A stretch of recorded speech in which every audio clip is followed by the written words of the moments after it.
Hello and welcome back to the Malden High Broadcast Network. My name is Andrew Baxley. I'm alongside Ben Coggins, Landon Myers, and Brendan Bress for episode 10 of Garage Talks. On today's show, we'll talk some Malden sports, and then we've got the return of the NBA and MLB, and then we'll talk some of the ACC and their new football schedule, and then we've got the Premier League and more soccer. So we'll go ahead and get started right now in terms of Malden sports. The governor of South Carolina, Henry McMaster, said that high school football can be played in SC this fall, which was the next biggest step that needed to be taken. In terms for basketball for the Mavericks, Jay Cooper last night was offered by Southern Wesleyan University, a local school. He's put on 40 pounds of muscle, so now he's listed at 6'8", 225, and he looks like he's going to be a real force in the post.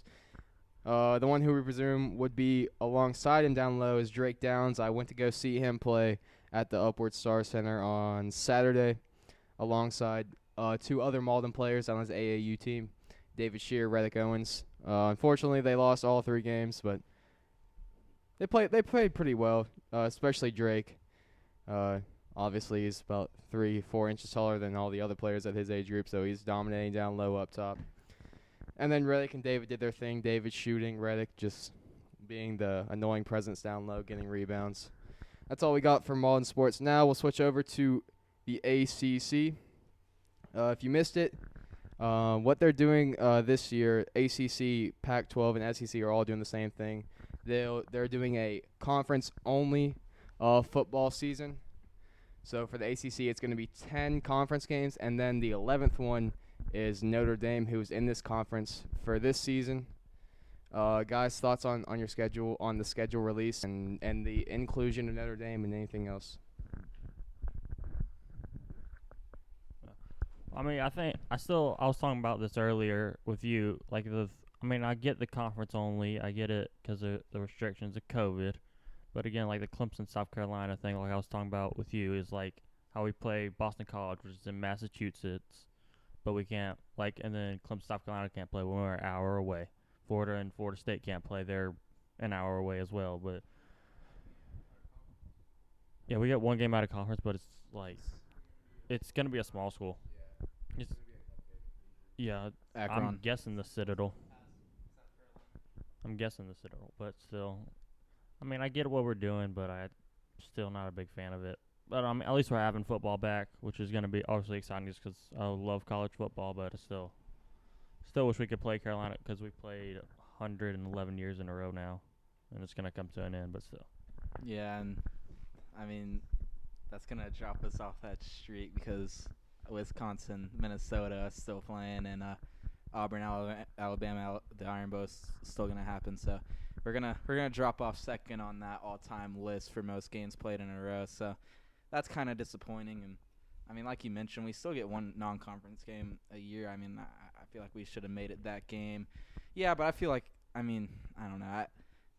I feel like I think we should have made it that game.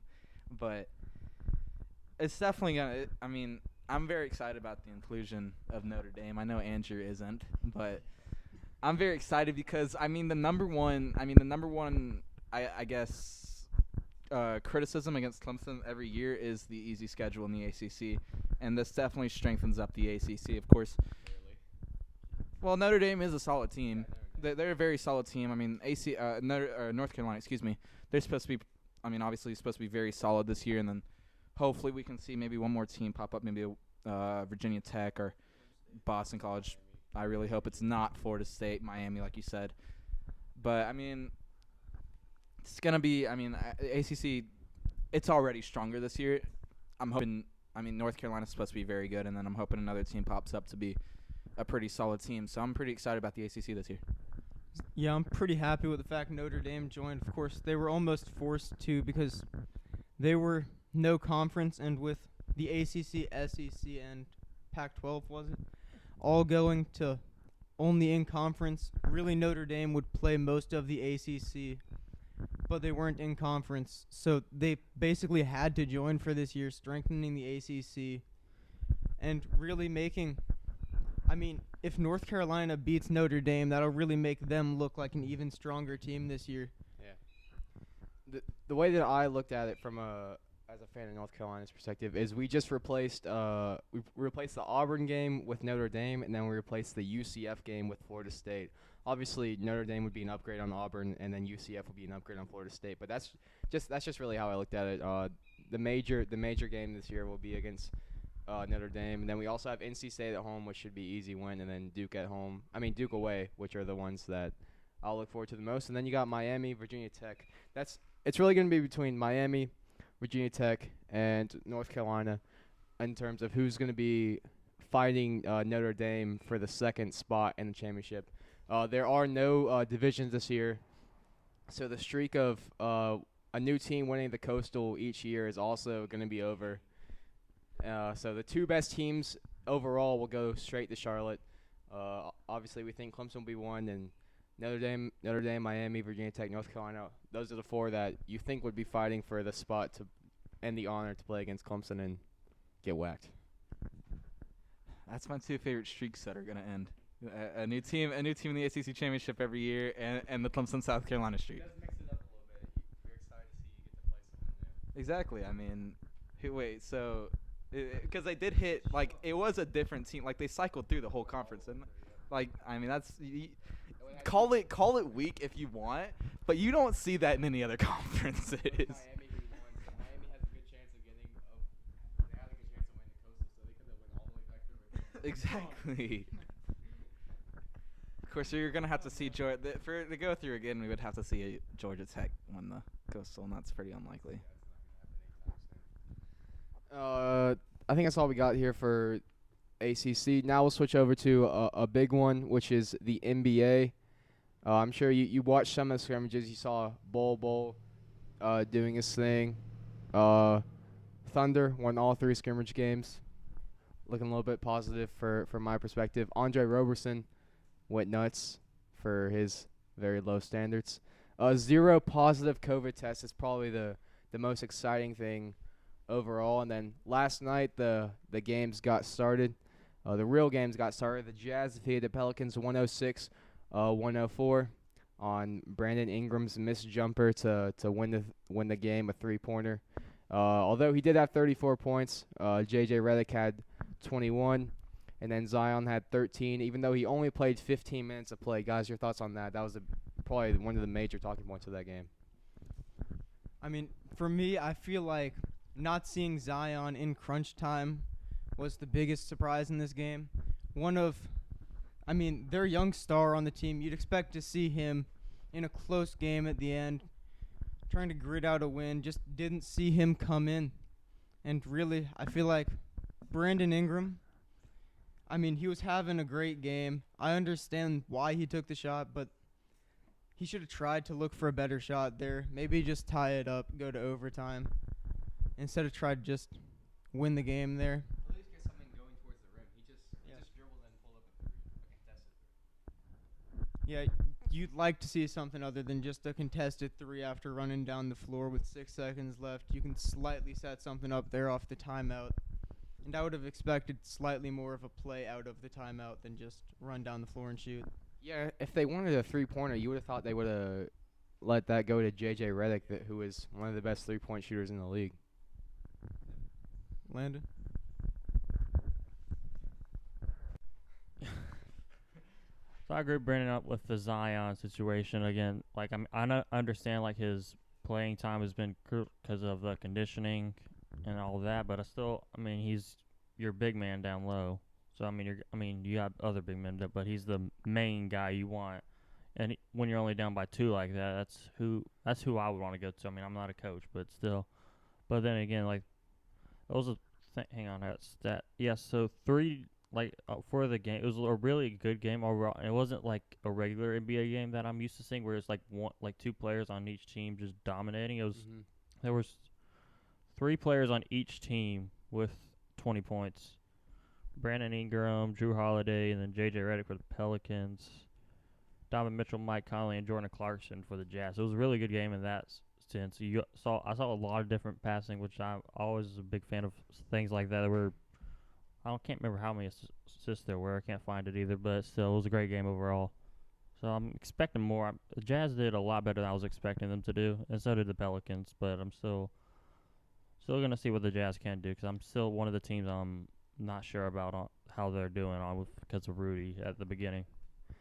Yeah, and Zion was on a minutes restriction, but I really thought if the game was that close, you would have saved him more for the end. He didn't play in the final 7 minutes. Only 15 minutes. Of course, he missed all 3 scrimmages because he was attending to family issues. But yeah, 13 points in 15 minutes. And then for the Jazz, their 3 main guards all had 20-plus points. Jordan Clarkson, Mike Conley, Donovan Mitchell, as Landon said. And then Rudy Gobert had 14 points and 12 rebounds, so a double-double for him. Next up for the Jazz, the Thunder tomorrow at 3:30. I'm very excited for that one. What are the Jazz? Aren't they like the 3rd seed? 4th, I think. 4th seed? I think. And then we're the 5th seed. So the matchup of the 4th and 5th seed. That's going to be a really important one when it comes down to who gets what seed. The other game last night was the Battle of L.A., the Lakers and the Clippers. Lakers defeated the Clippers 103-101. Anthony Davis had 34 points. LeBron and Kyle Kuzma had 16, and Alex Caruso had 7 points.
Ball in or since March.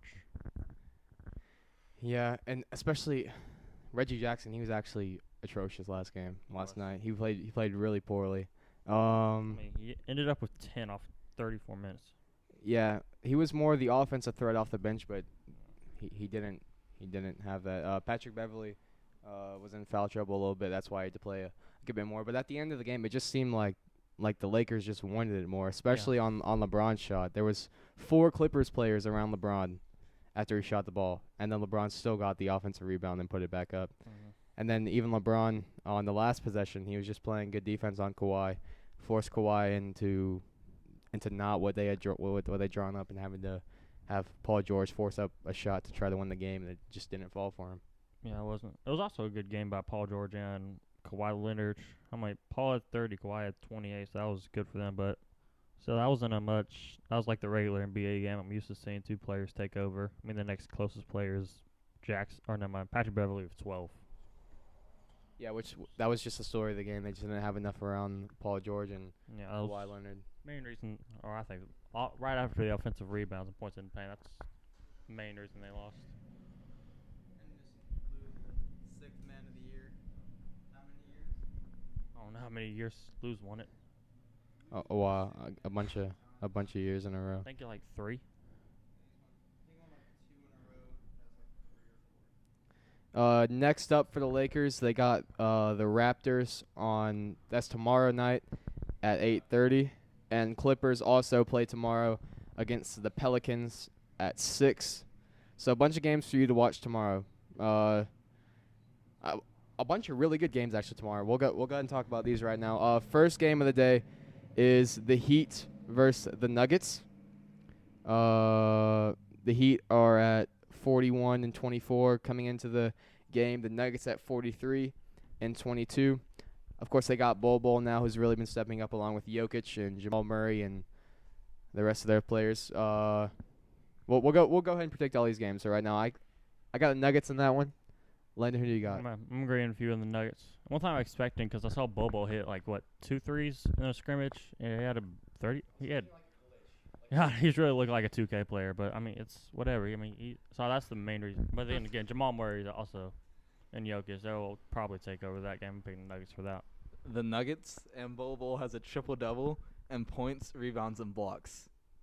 That's actually crazy. He actually looks That's like actually possible. the build on 2K, the two-way stretch 5. That's actually what he is. Oh, wow. Shout out to the man Kyle. He has a YouTube channel where he built that one, but he's just straight greens on threes and then all blocks on defense. It's actually just not fair. Brendan, thoughts on the Heat and the Nuggets? Yeah, I've got the Nuggets in this game. As you said, Ball. I expect him to do decent. I mean, I feel like he can get double-double, either points and blocks or points and rebounds at least. I mean, I could see rebounds and blocks both being really high for those categories.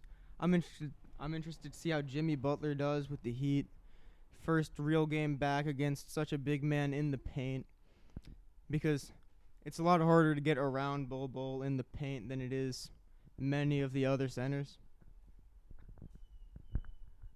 Then the next game tomorrow is the Jazz and the Thunder. The Jazz at 42-23 and the Thunder at 40-24 at 3:30. Landon? It's gonna be an extremely close game. I'm still feeling the Jazz will just fill out by just a little bit. Expecting the Thunder to put up a big fight against them. So I'll see how it goes, but I still think at the end of the day, I mean, Thunder had already did a lot better this season up until it got canceled than I expected, but still expecting a little. It's gonna be tight, but I'm still expecting mainly it's gonna be Rudy Gobert and Donovan Mitchell will just be able to take over the game. I'm gonna go with the Thunder because I don't need another argument with Andrew over the Jazz and Thunder. You know I'm going to pick the Thunder, but the main reason is even in the scrimmages, we haven't seen the three-point guard lineup that has been so deadly this year. I don't even think they've played together at all in the scrimmages, and we won all three. So bringing that out tomorrow, Chris Paul, Shai Gilgeous-Alexander, and Dennis Schroeder. And then we'll see what Andre Roberson does off the bench. His first game back in over 2 seasons. He's hit a couple threes in the scrimmages. Of course, you know what he's going to bring on defense, some serious length. But, yeah, I got the Thunder in a close one because that's usually how we win in close games late. Yeah, I got the Thunder for the same reasons, Ben. Not trying to argue with Andrew. But you can have your opinions. It's not a dictatorship. You can have your opinion.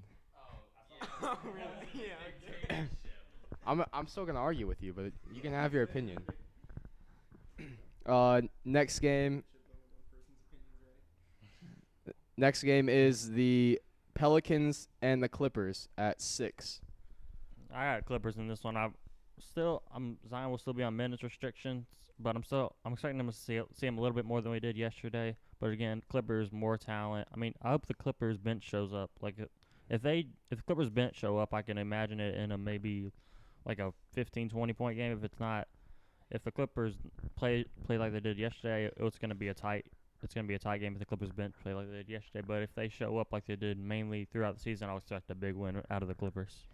Yeah, we'll see if it's the same 15 minutes from Zion or if they move it up to 18 or 20. We'll just see what happens with that. Obviously, that's going to make a huge difference in what happens in the outcome of the game. But I'll go the Clippers. Clippers because Kawhi is going to be mad in his own emotionless way. What reason does he have to be mad? I feel like this will be a big game to test how the Clippers bench is. Of course, they played the Lakers last game. That's not the greatest game. To really test your bench right away, you want to game like the Pelicans, where they have some stars, but the benches are both. I mean, the Clippers bench, of course, is amazing, and I would expect they do well, so I got the Clippers winning this one. Did you guys see that video of LeBron and Kawhi where LeBron must complain to the refs and Kawhi would just come back with all ball? Did you see that? I did not. LeBron would come up with like a full sentence, and then like 3 times in a row he would complain to the refs, and then Kawhi would just walk up and say all ball.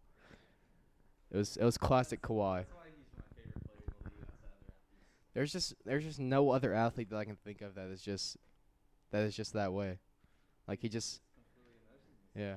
And it's not like he's like reserved on the court. Like all facets of life, he is completely emotionless. He's just interesting human being.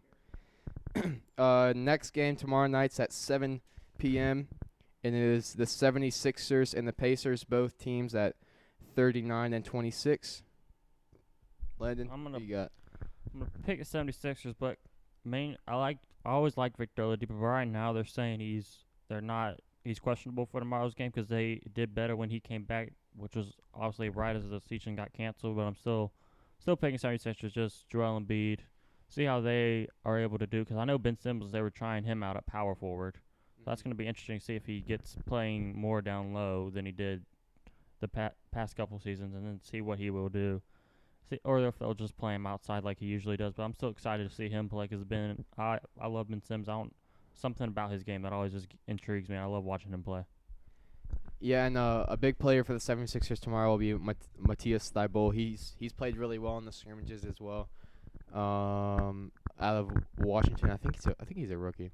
Not in the rookie conversation, rookie of the year conversation. Obviously, Ja Morant's got that one, but I think I'm gonna go with the 76ers as well. Yeah, 76ers, but another close one. Tomorrow should be a lot of close ones, except for probably the Pelicans and the Clippers. I got the 76ers, and Ben Simmons is gonna hit a game-winning 3. That's actually a really bold prediction. I don't think he'll hit a 3, but maybe you can give him a game-winning layup. All right, whatever you say. All right. I've got the 76ers, and I feel like Ben Simmons, part of the reason he's not as great with threes is because of the crowd. He can make threes when there's no one there, but of course, without the crowd there, I feel like he won't have as much, really, like, no one thinks that he can make it, so it's really more just him Shaq can shooting. make threes and shoot around. I mean, Shaq also never played in front of no crowd with just... yeah, but Shaq can make threes and shoot around. That's my point. It's the being in the game and having a hand in his face that makes Ben Simmons can't hit threes. I feel like he'll be able to make at least one tomorrow. We'll see.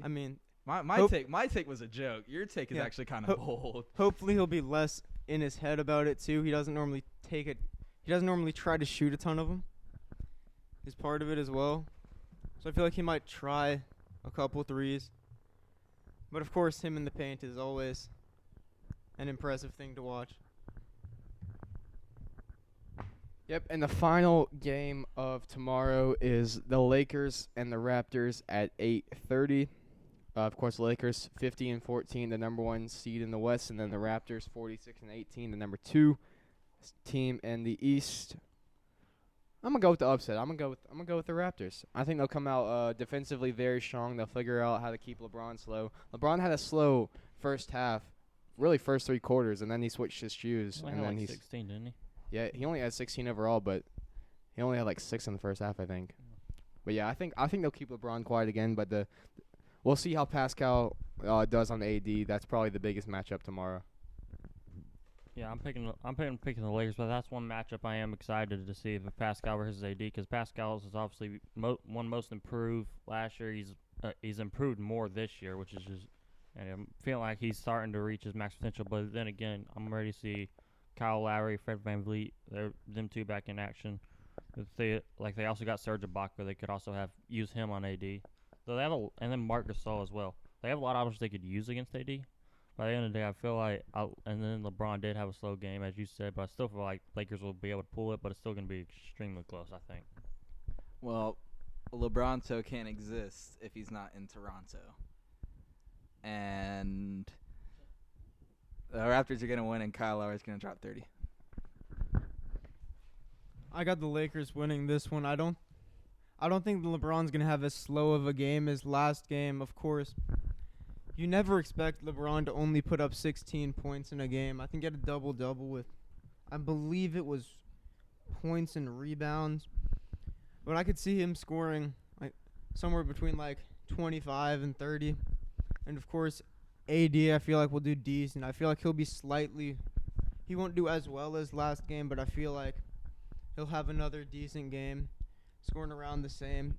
And I feel like it'll be more rebounds with just AD, and I feel like just the will that LeBron has. I feel like the Lakers have the win here. Yeah, so that's all we got for basketball. Now we'll switch over to the MLB and baseball. A couple big headlines over the first week is Albert Pujols hit home run number 657 of his career, still the most of any active player, and he's six all time. He's only 3 home runs off of Willie Mays, who is in 5th.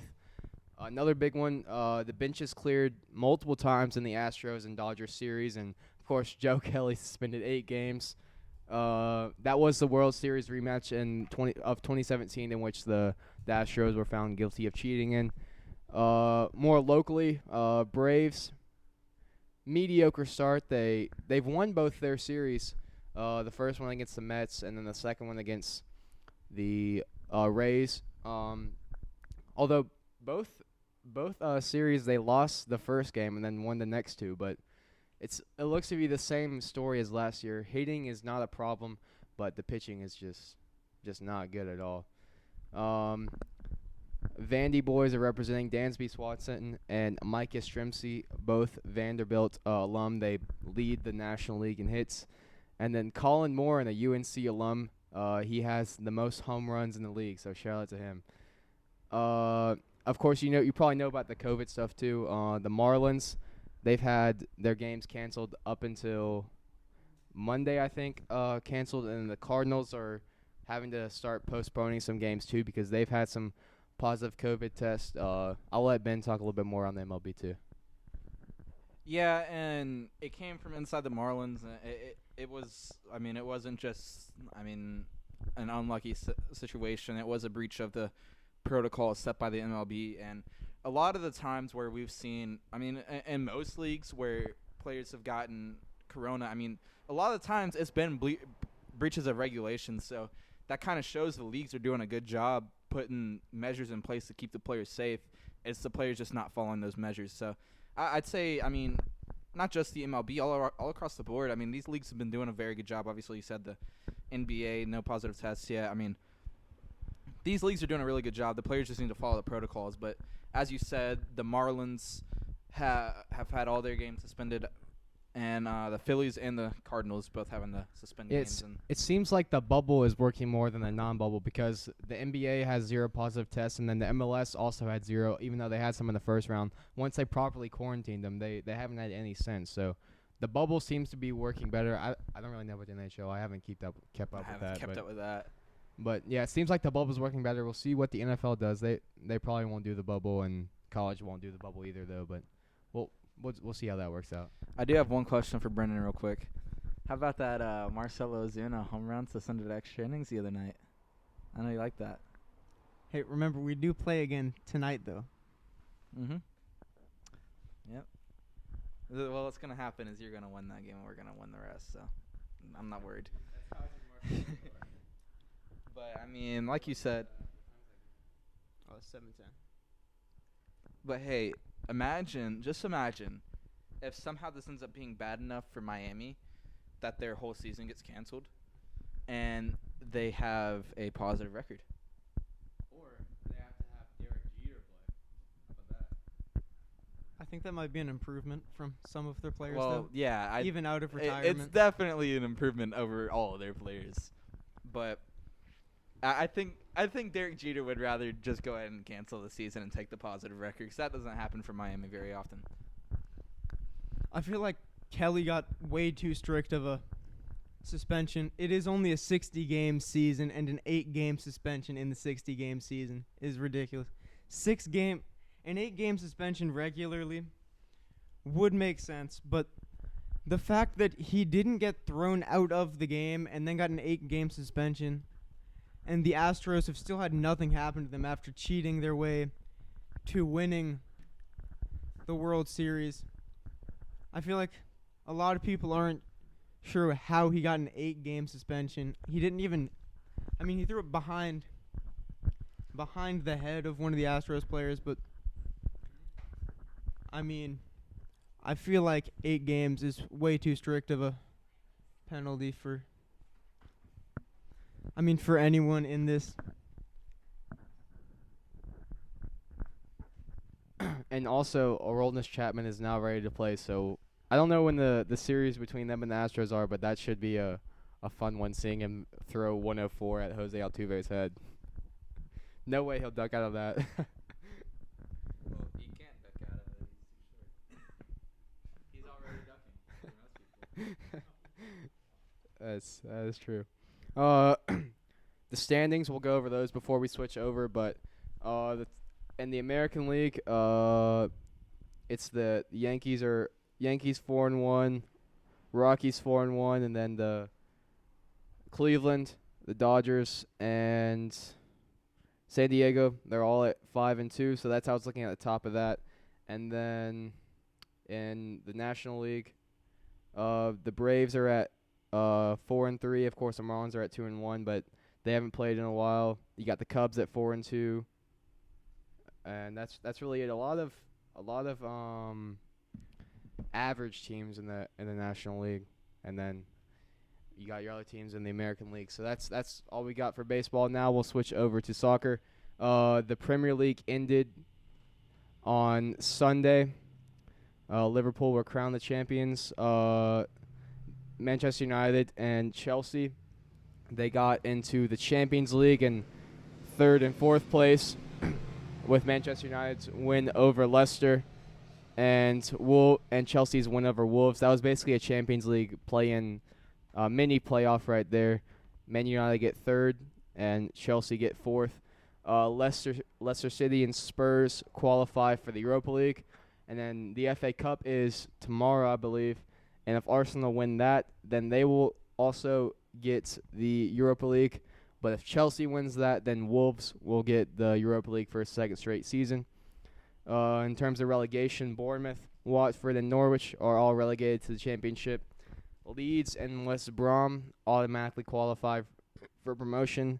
And then either Brentford or Fulham, they'll play in the championship, the playoff championship, to see who gets the 3rd promotion spot. Jamie Vardy won the Golden Boot by 1 goal ahead of Pierre-Emerick Aubameyang of Arsenal and Danny Ings of Southampton. Kevin De Bruyne had the most assists, 20 assists. And who was it that won the Golden Glove? I didn't write that down. Was it Nick Pope? How? I guess he's so trash. Wait, there was barely anyone who had a lot of clean sheets this year. No, it wasn't really that high.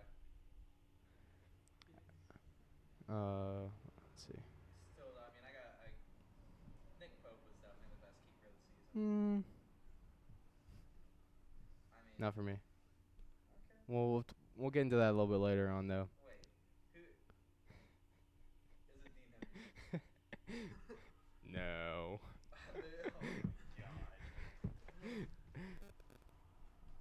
All right.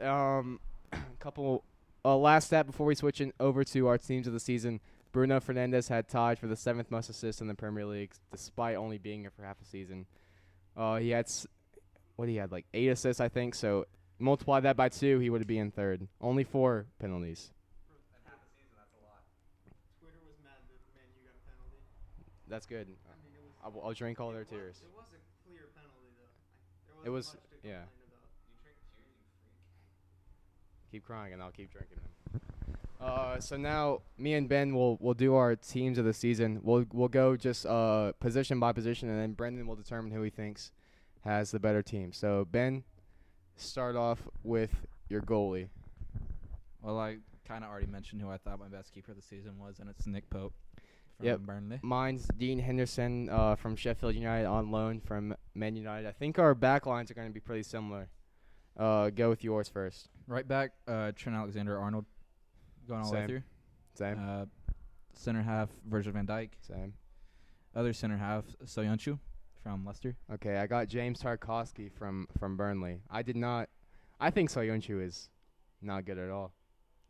I think he just had like a really good like first half of the season, and after that he just went downhill.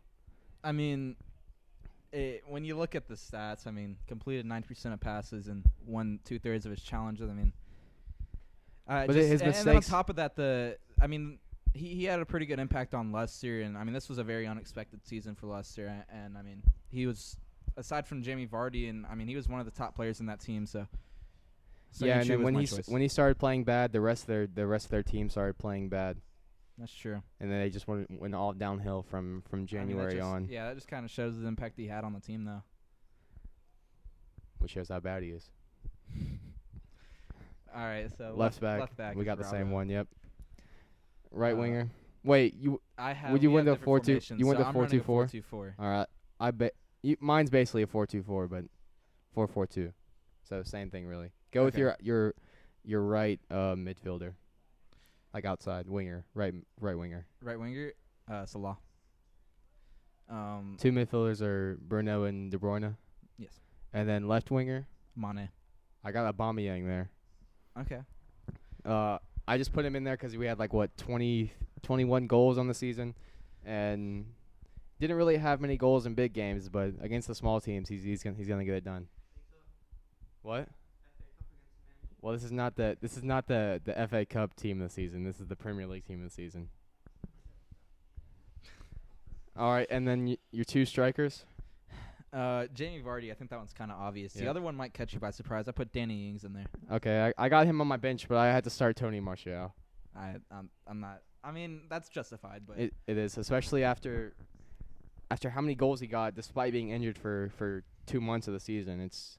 He just had an incredible year, and yeah, I mean, I agree with you. Like, Tony Martial is definitely justified to be put into the team, but I was something big I was considering, and really big reasons Nick Pope and Soyuncu made it in is impacts they had on their team. And Danny Ings, Southampton is struggling for relegation. They definitely don't finish 11th without Danny Ings.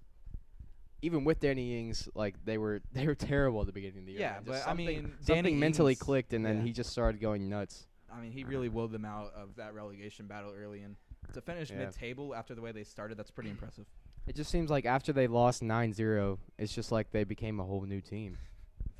I mean, that can fire somebody up, or it could also. Also get Dig them them into the fired. It ground, can also yeah. get them fired. That's true. Your bench. I'll start with my backup keeper. I put Alisson in Okay. just because he finished joint third in the Golden Glove race while having 6 less appearances. So I mean, that's my justification. All right, I got Nick Pope as my backup goalie. My backup right back is Wan-Bissaka. I don't really have a true backup right back. I'll go through my 2 defenders though. I have Harry Maguire and Joe Gomez. Okay. Egan is my other one from Sheffield United. Just it's kind of an attacking move, even though he is a defender. He's one of the ones that will make the overlapping runs, but Yeah, I mean, he was a strong defender, and Sheffield United had a strong defensive team. yeah, Harry Maguire. I mean, really not necessarily spectacular, but finished top 10 in every major defensive And he metric. played every minute of the season for Yeah. Man United. The only player in the whole league to play every minute of the whole season. And as for Joe Gomez, I mean, he filled that hole left by injury. I mean, obviously didn't leave Joel Matip, but missed a lot of the season due to injury, and Joe Gomez had to step up and play a big role, and he definitely did. And I mean, completed 70% of his tackles. That's a pretty solid number. Yeah, and then my backup midfielders are Ndidi and Grealish. Ndidi was probably the closest one for me to making it into the starting lineup out of all the bench. He just his tackles are just. He just breaks up every play in the midfielder. His long legs, and he's quick. I'd love to have him at Man United, but he's going to cost a good $60 million probably. My backup midfielders are Jack Grealish, just like you, and then Jordan Henderson. I mean, He didn't stuff the stat sheet by any means, but his leadership and his holding play in midfield are both very important to the Liverpool team this year. I just don't understand how he won like Player of the Year. I'll give you that. I don't see how he I got don't that. understand. He's not the best player at Liverpool, but what 18 players? I don't think. I think he's a top 18 player in the Premier League. It's not stat wise, obviously, but when you look at the impact he has on the team. I guess. Do you have two forwards also on your bench? Yes. I got Mane and Ings. I have Martial and Aubameyang. So we have the same attackers, just Basically, yeah. set up differently. Brendan, comes down to you. Pick a team. Pick a score too. I mean, you guys really have basically the same team. Like, I hate to say it, it's you guys kind of just alternated who was on the bench. It's just how it's set up. The formation and then the defense is slightly different.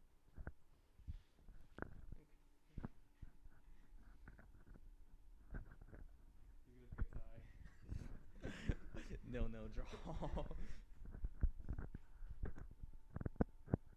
He's really thinking about this. Like, if this was me, I'm just picking a random scoreline. And I got Andrew's team 2-1. I figured. I really feel like there'd be a lot more goals though, because I do not have a defensive midfielder at all. And then Neither do I. even my fullbacks are not defensive. I have. Take your pick. I've got either Bruno or KDB playing a defensive. I say. Take it. I would have said on who you want to hold. 4-3. Like 4-3 is the final score. Yeah, it's gotta be a high. There's gonna be a lot of goals. Because like Trent and Robbo are gonna be playing basically as more as midfielders than wingers, and then it's not like KDB or Bruno can really play holding. You wouldn't want him to. They can, but that would just be against the point. If you want somebody to play as a holding midfielder, you're bringing in Endo or Jack Grealish. So, definitely a high-scoring game. Just for the sake of draw, I'd say 4-4. 4-4. Yeah. What a game that would be. It's literally Basically FIFA. It's literally just which player's spirit plays better, because they're all the same players. It's the World 11 versus the Classic 11 in FIFA. Yeah. All right, so now we'll switch over. We'll talk basically new season, so transfer rumors. I'll just read them off, and I'll let you guys have your thoughts on them. The biggest one, although it's not really a transfer, the Newcastle takeover is not going to happen. The Saudis, they decided they didn't want to spend all that money, so Newcastle are stuck in mid-table / relegation for the rest of their existence. Honestly, I kind of want that to happen. It's so funny because I just like seeing the whole Leicester becoming a solid team. I like seeing it. Not that I like Leicester. It's just I like seeing the variety. I don't want to. I don't like seeing the same 4 teams in the Champions League every year. That's the main reason why I wanted Leicester to edge out United or Chelsea. But I really wanted to see that takeover happen so we could see a new team rise to the top. Yep, and then 2 completed transfers, both from Man City. Ferran Torres from Valencia will sign with Man City, and then Nathan Ake will sign with Man City from Bournemouth. So really, what does the signing of Nathan Ake, what does that mean for Kalidou Koulibaly from Napoli? Of course, we thought 2 years ago he was going to go to Man United. That never happened because of the large price tag. Now it looks like he was going to go to City, but he still can because they got so much money. But I don't see him coming to England. In all honesty, I think he's gonna. I could see him ending up with like a Spanish club or even like a saying in Italy, moving to Juventus or. I don't think he's coming to England. His price tag is just so jacked up because of Harry Maguire. Yeah. If Harry Maguire costs 80 million, then Koulibaly's gonna cost 110 million. I just don't see an English team. Liverpool is definitely not doing it. United probably won't do it. City, they could do it. I just don't see them doing it now. I just don't. I don't see him coming to England. I think a Spanish team might meet that price tag, or maybe a PSG or Juventus, but I don't see any English teams doing especially that. not this year because of teams taking serious hits to their value because of no fans in the stands. And still in England, Kai Havertz to Chelsea seems pretty likely. Of course, he wants to join It's not going to happen yet. He is going to play in the Europa League, but it's just whatever Chelsea are doing on offense. It's just they're just going to win every game next year. They're going to try to win every game 5-4. Yeah, I mean, their defense was terrible this year, and they're not even upgrading that. So yeah, that's what I was about to say. I mean, this isn't Premier League's not a league where you can win solely off having the best attackers, and obviously the signings of Timo Werner and Kai Havertz, it's going to help. That's definitely going to help as a team, but they've got to. I mean, they're going to be stuck in the 3-1 curse forever if they don't find a better defender. Yeah, the defender they are looking for is Jose Maria Jimenez from Atletico. Would be a good signing. They're also looking for a goalkeeper, Andre Onana, because Kepa is terrible. Horrible. Yeah, I mean, I probably see Onana happening before Maria Jimenez, but and I think that's a likely transfer to happen. It's just would Ajax really want to sell their two best players that quickly? And then they're also probably thinking about selling Serginho Dest. So is Ajax and also Donny van de Beek as well. So I mean, it's some of those players are gonna have to stay. Yeah, I mean, there's definitely going to be some that aren't going, but it's tough for Ajax to hold on to their players. I mean, they just like Monaco was 4 or 5 years ago. Exactly. I mean, and of course we won't see Ajax have the drop that Monaco had, or at least we hope it's not. their league. Yeah. But I mean, to see, obviously last year it was De Ligt and Frankie De Jong that went at the same time. I think definitely Ziyech is already gone. I think definitely another player, maybe even two more players, is going to be leaving. But the main difference between Ajax and Monaco is Ajax's academy is so much better. So exactly, they can sell everyone, and then they're going to have a couple. I mean, they get anybody. They can get any Dutch player they want. Yeah. Into their academy, and then, I mean, we're going to be seeing a lot of Dutch talent coming out of that academy soon. I'm excited to see where Serginho Dest goes. I mean, I hope he doesn't. Barcelona and Bayern are the two front runners. Yeah, I mean, I like Ajax as a team. They're a team I definitely root for when I see them in the Champions League. Of course, as long as they're not playing Liverpool. And I mean, I like Serginho Dest. Obviously I like Serginho Dest. I like Ajax. I'm gonna be sad to see him go, but at the same time, I want to see him play at a bigger club. Yeah, get some more exposure. I hope sooner or later he makes his way to England. And hopefully, I mean, just hopefully not Man United or City. Yeah, I don't see him coming to Man United unless we, for some reason, sell Aaron Wan-Bissaka. But yeah, I'll let Brendan come in for this next one. It's Jadon Sancho to Man United. Really, the only thing we need is just to agree the fee with Dortmund, which we think is going to be around $115 million, which I don't know about y'all, but I think that's pretty reasonable. For 20 goals and 20 assists in one season, he has, since he started playing regularly for Dortmund, only one player has more assists than him in all of Europe, and that is Lionel Messi. So I think it's worth it. Brendan, what about you? I feel like that's definitely worth it. I can't wait to see him playing with Martial, Rashford, and I feel like he'll just be a great addition to the team. Of course, he posted the Nike ad. You saw him with Rashford on England. It'll be great to see him and Rashford together in club too, because of course England was a great national team for World Cup and basically everything. Seeing them together will be nice, especially with the talent of Sancho. And would you rather have Marcus Rashford or Greenwood play with him? Starting big games. Do you want Sancho on the left, or do you want Sancho on the right, or Greenwood on the right? How would you think that front three would work out in the biggest game, strongest team possible? What's your front three? Probably Rashford on left, Sancho on right. Yeah, Martial up top, of course. It's just good to have a problem like that. Because before our problem was Dan James on the right or Jesse Lingard on the right.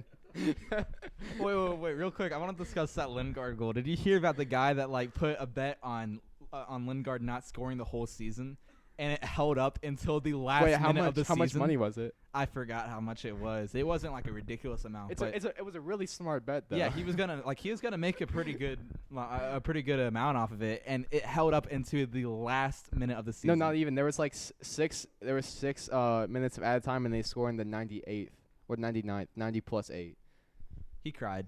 And it was an open goal too. It was just I would it was bawl probably my Kasper eyes out. Schmeichel who betted against that. That's how. Kasper Schmeichel is going to be receiving death threats. Nah, it was his dad Peter probably paid him off too. Sure. But another Man United rumor is a really interesting one, and that's Raul Jimenez to Man United. I think it's pretty unlikely, but I that don't would see be a that great happening. signing It because would. I don't see you that one let happening.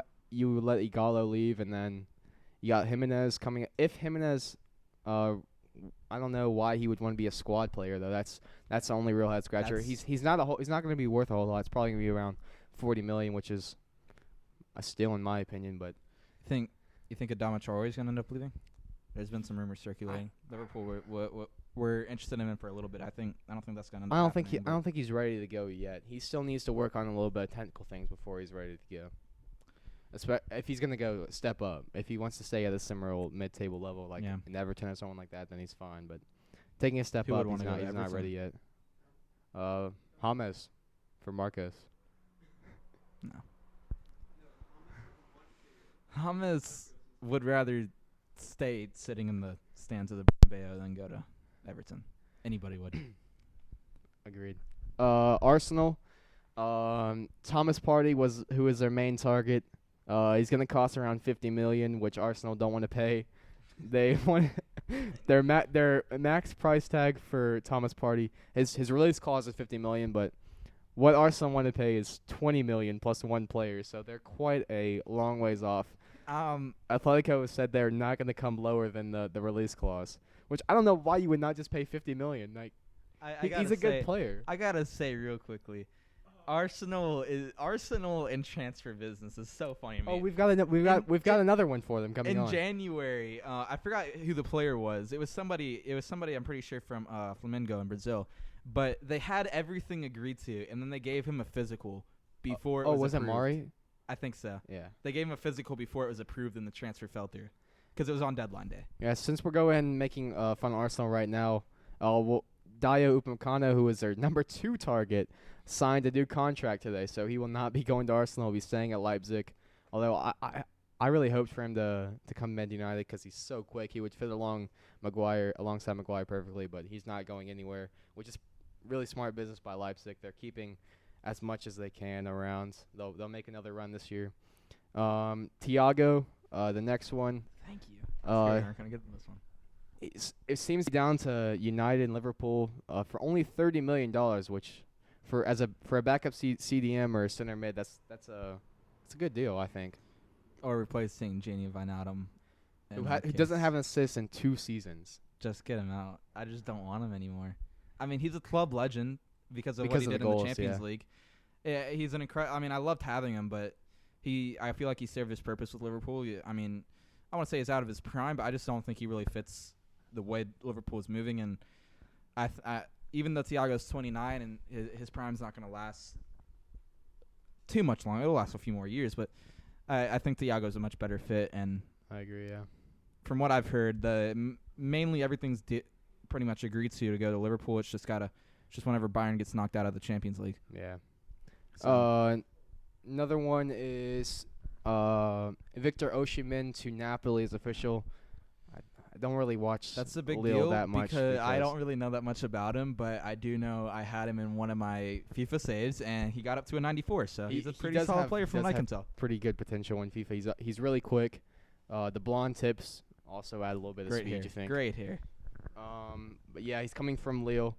They also let who else did they leave? Oh, they let Wait, is he going from Lille? Lille, right? They also let Pepe leave. So they let their 2 best players leave after really only one good season. So good business by Lille. Combined, I think 120 million is the total fee. Of course, a lot of that's coming from Pepe. Back to England, Ndombele to Inter. Really gives me some Pogba flashbacks because Ndombele is not playing under Jose Mourinho as Pogba wasn't playing under Mourinho. I think Ndombele is a good player aside from the fitness issues, but just Jose Mourinho does not like him at all. So he's trying to get rid of him to Inter. Christian Eriksen is trying to recruit him. maybe a likely switch would be Ndombele for Perisic.